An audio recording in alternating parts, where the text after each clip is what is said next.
షాద్ నగర్ వైపు ఉన్న మన స్వర్గసీమ వెంచర్లో ప్లాట్లు కొన్న వాళ్ళంతా సంతోషంగా ఉన్నారు. ఒక్కసారి విజిట్ చేయండి.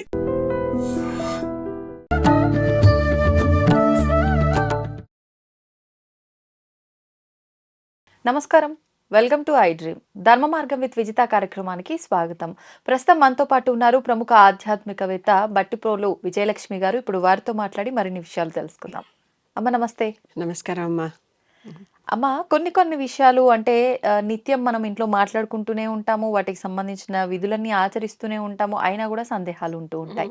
ముఖ్యంగా ఇప్పుడు నేను అడగబోయేది ఏంటి అంటే, ప్రతి ఇంట్లో తులసి మొక్క ఉండాలి, తులసమ్మని ఆరాధించాలి అని చెప్తూ ఉంటారు. కానీ మళ్ళీ ఇక్కడ ఇంకొక డౌట్ ఏంటి అంటే, ఈ తులసి మొక్కని ఆరాధించటము, ఇంట్లో పెట్టటము, ఇవన్నీ కూడా వంతన ఉంటేనే చెయ్యాలా? మరి మా అత్త కానీ మా అమ్మ కానీ వీళ్ళెవ్వరూ కూడా తులసి మొక్కను పెట్టి ఆరాధించింది లేదు, మరి నేను చెయ్యొచ్చా చెయ్యొద్దా? కొన్ని దేవతారాధనలకు ఖచ్చితంగా వంతన ఉంటేనే చేయాలంటారు. ఆ విషయం తులసమ్మని ఆరాధించడంలో కూడా వర్తిస్తుందా? ఇలాంటి సందేహాలు కూడా ఉంటూ ఉంటాయమ్మా. దాని గురించి ఒక చిన్న వివరణ. ఇంటి ఆచారం ఉంటేనే చెయ్యాలి అనేది నిజంగానే పాటించదగిన సూత్రం. ఎందుకంటే ఆ ఇంట్లో అంతకు ముందర ఏదో ఇబ్బంది జరిగితేనో, లేకపోతే అసలు ఆ పూజ వాళ్ళకి పద్ధతే లేకపోతేనో మానేస్తారు. ఆ ఆడపిల్లకి పుట్టింటి వారింటి కంటే కూడా అత్త ఇంటి వారి ఆచారమే ప్రధానం. అక్కడ ఉంటేనే చెయ్యాలి. ఎందుకంటే గోత్రం మారిపోయింది.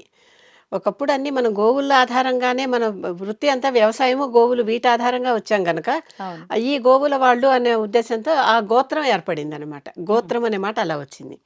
ఈ గోత్రం వాళ్ళకి అది పనికిరాదు, ఇది పనికొస్తుంది అంటే నిజంగానే కొంచెం దూరంగా ఉండటం మంచిదే. కానీ తులసి ఉన్న ప్రత్యేక లక్షణాలు ఏంటంటే, తులసి చెట్టు మీద నుంచి వచ్చే గాలి కానీ, ఆ తులసాకు కానీ, దాని మీద నుంచి వచ్చే తీర్థం కానీ అంతా కూడా తులసి లక్ష్మీ స్వరూపం కనుక అవన్నీ మనని విష్ణు సాయుధ్యం పొందిస్తాయి అని. అందుకే చనిపోయేటప్పుడు కూడా తులసి నీళ్లు నోట్లో పోయటం, ఇలాంటి పద్ధతులన్నీ కూడా వచ్చాయి, అవి వస్తాయి. ఈ తులసి ఆచారం లేకపోయినప్పటికీ కూడా ఒక్కొక్కసారి ఏమవుతుంది, పక్క వాళ్ళ ఇంట్లో మొక్క ఎందుకు వస్తుందో కొంచెం గాలికి గింజలు పడి ఇటు మొలుస్తాయి. అంటే దానంతట అదే వస్తే మనం దాన్ని ఏమి తీసేయక్కర్లా. అంటే పూజించవచ్చు అంటారా? అలా పూజ చేసినా చేయకపోయినా ఉండనియచ్చు, ఓకే, ఇంట్లో ఉండనియచ్చు. మనంతట మనం తెచ్చి పెడతాం కదా, తులసమ్మ కోట పెట్టి దాంట్లో తులసి చెట్టు పెట్టి పూజలు చేస్తాం కదా. అలాంటివన్నీ ఇంటి పద్ధతుల్లో ఉంటేనే చేయటం మంచిది, లేకపోతే వద్దు. కానీ దానంతట అది పడి మొలిచిన మొక్కలు ఉంటాయి. అవును, వేరే గింజలు ఏవో తెస్తే దాంట్లో పొరపాటున చిన్న ఉంటాయి కదమ్మా, ఎంత సూక్ష్మంగా ఉంటాయి తులసి గింజలు. ఆ సూక్ష్మంగా వచ్చినవి వచ్చేస్తే అది. ఇంకొకటి, తులసి గింజల్లో ఉన్న మహత్యం ఏంటంటే, ముఖ్యమైనది ఆ తులసి గింజలు చక్కగా నోట్లో ఇన్ని గింజలు మనం సేకరించడం కూడా కష్టమే. సన్న సన్న గింజలు ఉంటాయి, గసగసాల కంటే సన్నగా ఉంటాయి, కొద్దిగా గచ్చకాయ రంగులో ఉంటాయి. ఆ గింజలు ఒక పావు చెంచా గింజలు నోట్లో వేసుకుని నమిలేస్తే శ్లేష్మ రోగాలు పోతాయి. వైద్యం అది అవసరమే కదా అందరికి. చాయ్ చేసుకునేటప్పుడు ఇలాంటప్పుడు ఆకు వేసి తేయాకేసి పొంగిస్తాం కదా, ఈ తులసాకు కూడా 4 రెమ్మలు దాంట్లో వేసి పొంగిస్తే అప్పుడు కూడా ఈ జలుబుకు సంబంధించినవి, దగ్గుకు సంబంధించినవి రోగాలు రావు. ఇంకొకటి ఉంది, తులసిలో ఉండేటటువంటి ప్రయోజనాలు అన్నీ ఇన్నని కాదు, చాలా కోపం ఎక్కువ అనుకుందాం ఎవరికైనా. వాళ్ళు రోజు 4 తులసి ఆకులు తింటే నెమ్మదిగా కోపం తగ్గిపోతుంది. ఇది ప్రతి ఒక్కరికి అవసరం అయ్యేది. ఉన్నట్లుండి ఉధృతంగా కోపం వస్తుంటుంది. ఆ కోపం తగ్గదు కూడా కొంతమందికి. వాళ్ళు వచ్చి తులసాకులు తింటే, అటొచ్చి ఇటొచ్చి రోజుకో 4, 5, 6 తులసాకులు తింటే ఆ తులసాకులు తిన్నందువలన కోపం తగ్గిపోతుంది. కొన్నాళ్ళు అంటే ఇవాళ తింటే రేపు తగ్గిపోతుంది అని నేను చెప్పట్లా. ఓ 4 రోజులు 2 నెలలు చేస్తే అప్పటికిప్పటికి తేడా తెలుస్తుంది. ఈసారి వచ్చే కోపం అంత ఉధృతంగా వచ్చినా తక్కువసేపు ఉండటం, లేకపోతే ఉధృతం తగ్గటం, తప్పనిసరిగా తేడా తెలుస్తుంది. ఎన్ని రకాల మనకి తులసితో ఉన్నాయో చూడండి. మరి అలాంటప్పుడు ఇంట్లో లేకపోతే పెట్టుకోవచ్చా అంటే, పక్క వాళ్ళ ఇంటి ఆకులు తెచ్చుకుని వైద్యానికి వాడుకోవచ్చుగా. మనం వైద్యానికి వాడేవన్నీ ఇంట్లో పెంచుతున్నామా? లేదుగా. కనుక వైద్యానికి ఎవరైనా వాడుకోవచ్చు. కానీ పూజకి వాడుకునేటప్పుడు మాత్రం కొంచెం ఆలోచిస్తే మంచిది. ఇంట్లో లేని వాళ్ళు, ఆ పద్ధతి లేని వాళ్ళు.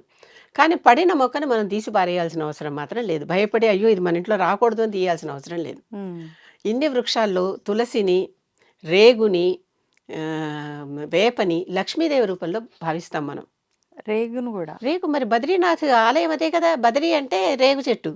ఆ రేగు చెట్టు నాథుడు విష్ణుమూర్తి అక్కడ ఉన్నాడు. ఆ పేరుతో పెద్ద క్షేత్రమే ఉంటే బద్రీ ఆకంటే రేగాకే కదా. వీటిని లక్ష్మిగా భావిస్తాం మనం. లక్ష్మి అన్నమాట అక్కడ. కనుక వీటికి ప్రత్యేకత.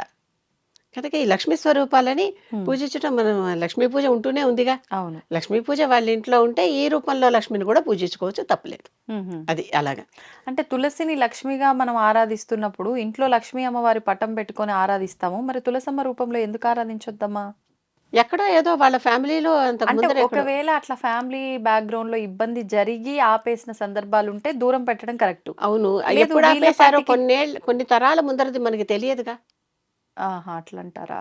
కొన్ని తరాల ముందరది మనకి తెలియదుగా. హ్మ్. ఒకప్పుడు మనం ఇంట్లో శివార్చన చేస్తున్నా కూడా కాశీలో ఈ రోజుకి తెలుస్తుంటుంది. హ్మ్. ఎక్కడో ఇళ్లల్లో లాగానే శివుడిని పెట్టుకుని పూజ చేసుకున్నారు, తలుపులేసేసి మామూలు హ్మ్. ఇల్లులాగా చేసుకుని. ఆ! కదా! లేకపోతే వాళ్ళ ఇంట్లో కిందకెళ్తే ఒక కాశీలో కొన్ని పాతాళ లింగాలున్నాయి. ఎందుకంటే మీద మూసేశారు. ఓకే. ఎవరు వచ్చి ఆక్రమించకుండా, విరగ్గొట్టకుండా మూసేశారు మీద. హుహు. ఆ మెట్లేవో పెట్టుకున్నారు వాళ్ళు. ఆ కింద నుంచి వెళ్లి కింద పూజ చేసేసుకొని వచ్చేస్తూ ఉంటారు. ఓకే. ఓకే. చాలా ఆలయాలు కాశీలో, పాతాళంలో ఉన్నాయి మనకి ఇప్పటికి. హుహుహు. ఇప్పటికీ కనిపిస్తాయి. హ్మ్. మనం కూడా వెళ్ళొచ్చు. ఆ మెట్లు దిగి మనం కూడా వెళ్లి పూజ చేసుకోవచ్చు. ఆహా! అలా ఉంటాయి. అంటే ఇప్పుడు కొంచెం స్వేచ్ఛ వచ్చింది గనక ఓపెన్ చేశారు. లేకపోతే అందరికి ఓపెన్ కావవి. హ్మ్. అలా ఉండేవి. ఈ రకంగా ఇలా ఉండటం వల్ల ఏమవుతోంది, ఇట్లాగే తులసి చెట్టు ఇంట్లో ఉంటే వీళ్ళు ఫలానా వాళ్ళని తెలిసిపోతోంది. అందుకని పీకేసి దాచుకొని వాళ్ళని వాళ్ళు కాపాడుకున్నారేమో! హుహుహు. చెప్పలేం. అంటే ఏమైనా ఆ తులసి జరుగుండొచ్చు. మించొచ్చే గాలి కూడా మంచిదే అంటారు కదా! హ్మ్. ఇంట్లోకి దుష్టశక్తి రాకుండా అది కాపాడుతుందమ్మా. ఓకే. ఓకే. అందుకే ఇంటి ముందర తులసి చెట్ల బాటు. ఉండాలి. దాన్ని దాటేవి రాలేవు. ఆ! కొన్ని సందర్భాల్లో అమ్మ తులసి చెట్టు ఊరికూరికే వాళ్ళ ఇంట్లో అలా తెచ్చి పెట్టటము, కొన్ని రోజులు కాగానే మళ్ళీ ఎండిపోవటము, ఇలా చూస్తూ ఉంటాం. అవును. ఇలా జరిగినప్పుడు పెద్దవాళ్ళు చెప్తూ ఉంటారు. అంటే ఏదో సంకేతం ఇస్తోంది అలా అమ్మవారు అంటే ఇంట్లో వాళ్ళకి అనారోగ్య సమస్యలు వస్తూ ఉంటాయి తరచూ. దాన్ని మీకు ఇండికేషన్ ఇలా ఇస్తోంది అని చెప్పి అంటూ ఉంటారు. నిజంగా అలా యజమానికి సంబంధించో, ఇంట్లో వాళ్ళకి సంబంధించో ఆరోగ్యాన్ని అనేది సూచిస్తుందంటారా తులసి మొక్క? సూచిస్తుంది. హ్మ్. నిజంగానే అప్పటిదాకా బాగా బతికినవి అప్పటినుంచి ఎలా పెట్టినా బతకవు. హ్మ్. హ్మ్. లేకపోతే క్షీణించిపోతూ ఉంటాయి. అవును. కనుక అది ఏదో ఇంట్లో చెడు ఏదో జరగబోతోంది హ్మ్. అనేటటువంటి వాటికి సిగ్నల్. మనం జాగ్రత్త పడటానికి అది మనకి సూచన చేస్తుంది. ఓకే. మనం జాగ్రత్త పడితే ఎక్కడ జరుగుతోంది అనేది మనం మనం మనం గమనించుకుంటే కదా తెలుస్తుంది. అవును. తెలుసుకుని దానికి తగినటువంటి నివారణ ఏమన్నా చేసుకుంటే, హ్మ్. పూజ రూపంలోనో, మరో రూపంలోనో హ్మ్. చేసుకుంటే అది శాంతిస్తుంది మళ్ళీ. సమస్యకు పరిష్కారం. అసలు తులసి గురించి ఇంకా చాలా ప్రత్యేకతలున్నాయి. నల్ల తులసి ఉంటుంది. శ్యామ తులసి, కృష్ణ తులసి అంటారు. ఆ! అవును. తులసి 100 రకాలు. హ్మ్. మనకేవో 5, 6, 10 రకాల దాకా కనపడతాయి బయట. అవును. 100 టైప్స్ అని చెప్తారు వాటిని. హుహు. లక్ష్మీ తులసి అంటారు. ఆకుపచ్చగా చక్కగా తెల్లగానే ఉంటుందది. ఉంటుంది. అవును. లక్ష్మీ తులసి అంటాం దాన్ని. అలా కాదు, నల్లగా ఉండే తులసి ఉంటుంది. హ్మ్. అదేమో కృష్ణ తులసి. కృష్ణ తులసి. ఒక రకం ఈ రెండిటి కలర్స్‌కి మధ్యలోగా ఉంటుంది. దానిని మళ్ళీ మనం రామ తులసి అని పిలుస్తూ ఉంటాం. అవును. అలా రకరకాల తులసులుంటాయి. అసలు ఆరాధించాల్సింది ఏ తులసినమ్మా? ఏ తులసైనా తులసే. కృష్ణ తులసిని ముఖ్యంగా ఆరాధిస్తే హ్మ్. ఇంట్లో రోగాలు రావని పేరు. ఇందాక ఇప్పుడు రోగం అన్నావు గనుక నేను కృష్ణ తులసి పేరు చెప్తున్నాను. ఓకే. ఓకే. ఆ! ఇంట్లో రోగాలు రావని పేరు. ఆహా! ధనం వస్తుందని పేరు.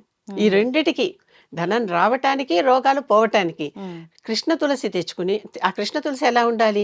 పర్పుల్ రంగులో ఉంటాయి ఆకులు. అవునవును. కొంచెం అలానే అనిపిస్తాయి. నలుపు కూడా కాదు, ఒక రకం పర్పుల్ రంగులో గింజలు ఉంటాయి. కూడా పర్పుల్ గానే అంతే, ఆ వస్తుంటాయి కాడ, పైకి ఆ కాడ. ఆకులు అన్నీ పర్పుల్ కలర్‌లోనే. అవును. అలాంటి తులసిని ఇంట్లో పెట్టుకొని నిత్యం పూజిస్తే హ్మ్. ధనం వస్తుంది, రోగాలు తగ్గుతాయి. ఆ! చెప్పినవే ఇవన్నీ. ఇవన్నీ శాస్త్రంలో చెప్పినవే. హ్మ్. అంతేకాదు ఇంకొకటి, ఈ తులసి వినాయక పూజలో వినాయక చవితి నాడు తప్ప వాడొద్దు అనే ఒక కథ కూడా, తులసి కథ మనకు వినిపిస్తుంది. అవును. అది ఏంటి? తులసి ఒకరోజు వినాయకుడు చక్కగా ముద్దుగా అందంగా ఉన్నాడు కదా! చూసి మోహించిందట. పెళ్లి చేసుకుంటానని అడిగిందిట. హుహు. పెళ్లి చేసుకుంటానని అడిగితే, "నువ్వు నాకు తల్లివి, లక్ష్మీదేవి కదా! తల్లితో సమానం. నేను నిన్ను పెళ్ళాడను. హ్మ్. తప్పు, ఇలాంటి కోరికలు కోరకూడదని" చెప్పాట. హ్మ్. అప్పుడేమో పరస్పరం శాపాలిచ్చుకున్నారనమాట. అయితే లక్ష్మీదేవికి ఈయన శాపం పెట్టాడు. "నీకు పెళ్లి కాదు, ఈ తులసికి. తులసికి. ఇక నీకు పెళ్ళనేది ఉండదు ఎప్పుడు" అని శాపం పెట్టాట. అందుకే తులసి కళ్యాణం అని ఒకరోజు ప్రత్యేకంగా క్షీరాబ్ది ద్వాదశి టైంలో తప్పితే ఇంకెప్పుడు కళ్యాణాలు తులసికి చెయ్యరు. హ్మ్. ఆ హ్మ్. ఆ ఒక్కరోజు ప్రత్యేకత అనమాట. ఓకే. అలాగే ఈయనకు కూడా ఒక్క రోజుకి ఆవిడ, నీకసలు నేను నేను పూజకి రాను అని చెప్పినావిడ, ఒక్క వినాయక చవితి నాడు మాత్రం నిన్ను పూజించే అంటే ఒక్కరోజు పర్మిషన్ ఇద్దరు చెరొకళ్ళు ఇచ్చుకున్నారు. హుహు. మ్యూచువల్ మ్యూచువల్ అండర్‌స్టాండింగ్‌తో. అండర్‌స్టాండింగ్ అన్నమాట. ఓకే. అందుకనే మిగిలినప్పుడు ఎప్పుడు తులసి కళ్యాణం జేయరు. అలాగే మిగిలినప్పుడు తులసిని వినాయకుడికెయ్యరు. అవును. ఒక వినాయక చవితి నాడు మాత్రమే వేస్తారు. అంటే హ్మ్. తులసికి, వినాయకుడికి మధ్యలో ఉండే రిలేషన్ అనమాట అది. ఇలాంటివి కొన్ని జరుగుతాయి. ఇప్పుడు వినాయకుడు అన్నాను కదా, వినాయకుడికి ఇంకొక ఉపాయం కూడా ఉంది. లేత దానిమ్మ ఆకులు తీసుకొచ్చి, తులసి కాకపోయినా వినాయకుడు అనేసరికి చెప్తున్నా, లేత దానిమ్మ ఆకులు తీసుకొచ్చి వినాయకుడి పాదాలు అంటే పైన ముచ్చికలాగా ఉంటుంది కదా చిగురు, ఆ చిగురు తీసుకొచ్చి పాదాల మీద పెట్టి నిజమైన స్పష్టమైన స్వచ్ఛమైన మనసుతో ఏదన్నా ఒక కోరుకుంటే కష్టంలో ఉన్నప్పుడు తప్పకుండా తీరుస్తాడు వినాయకుడు అని ఒక పేరు. నవరాత్రుల టైంలోనే అమ్మ, మిగతా సమయాల్లో ఎప్పుడైనా సరే చేయొచ్చు. నిత్యం మనకి ఎప్పుడు ఏదో ఒకటి ఇబ్బందులు వస్తూ ఉంటాయి కదా, ఆ ఇబ్బంది మనం దాటలేము, దేవుడే దాటించాలి అనే ఇబ్బందులు కొన్ని ఉంటాయి. మనం మనమే దాటేస్తామని చెప్పుకుంటాం, అప్పుడు మనకి దేవుడు అక్కర్లేదు, మనమే దేవుడు అనుకుంటాం, చేసేస్తూ ఉంటాం. ఇలాంటివి కొన్నిటికి ఆ దానిమ్మ చిగురు తీసుకొచ్చి చక్కగా మంచిది చీడపీడ లేకుండా ఉన్నది తీసుకొచ్చి అది ఒక రకం ఎరుపు రంగులో ఉంటుంది, కొద్దిగా ఎరుపు పసుపు ఆకుపచ్చ పసుపు ఆ రంగులో ఉంటుంది. దాన్ని తీసుకొచ్చి వినాయకుడి పాదాల దగ్గర పెట్టి నన్ను ఈ ఆపద నుంచి దాటించు, లేకపోతే నాకు ఈ కోరిక తీర్చని మొక్కుకుంటే వెంటనే తీరుస్తాడని దానికి ఒక పేరుంది.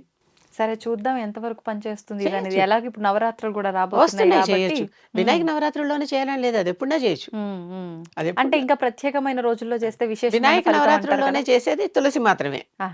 తులసి ఆ రోజు ఆవిడ పూజ అంటే తులసి వచ్చి వినాయకుడికి పూజిస్తుంది అనమాట. ఆ రోజు పూజ ద్రవ్యంగా వాడుకోవచ్చు. తులసిని మిగిలిన అన్ని దేవతలకి వాడతాం, ఎప్పుడు వాడతాం, ఇక్కడ వాడం. అలాగా ఇలాంటివి తులసి ఇంట్లో ఉంటేనే పెట్టుకోవాలా అంటే ఇంట్లో ఉంటేనే పెట్టుకుంటే మంచిది. కానీ ఎన్నో రకాలుగా అది ఔషధం, ఎన్నో రకాలుగా మనకి అది ఏమంటారు, శ్రీని తెస్తుంది, మన రోగాలని పోగొడుతుంది. కనుక అలాంటి తులసి ఇంట్లో ఉండటం ఎప్పుడైనా అందరికీ ఆరోగ్యం. ఇంట్లో మనకి వతం లేదనుకుంటే పక్క వాళ్ళ ఇంట్లోంచి తెచ్చి ఆకులు వాడుకోవచ్చు, ఆకులు గింజలు వాడుకోవచ్చు, తప్పలేదు. ధన్యవాదాలమ్మా. And for more videos, please subscribe to iDream. Please subscribe to iDream. Please subscribe iDream. And please subscribe to iDream. For more videos, subscribe to iDream. Please like, share and subscribe to the channel. Congratulations, iDream. Subscribe to iDream. Subscribe to iDream. so subscribe to iDream Media. iDream team andarki huge congratulations. Please subscribe iDream Media. Please subscribe to iDream. Subscribe iDream. Please subscribe to iDream. iDream అంటే నా కళల ఛానల్ను subscribe చేసుకున్న నోరు తిరుగుతలేదు, మీరైతే గంట గుర్తు కొట్టండి. For more such videos, please subscribe to iDream. Subscribe to iDream. Please subscribe to iDream. Please subscribe iDream Media. Please do subscribe to iDream. Please subscribe to iDream Media. For best entertainment and information, please subscribe iDream. And don't forget to subscribe to iDream.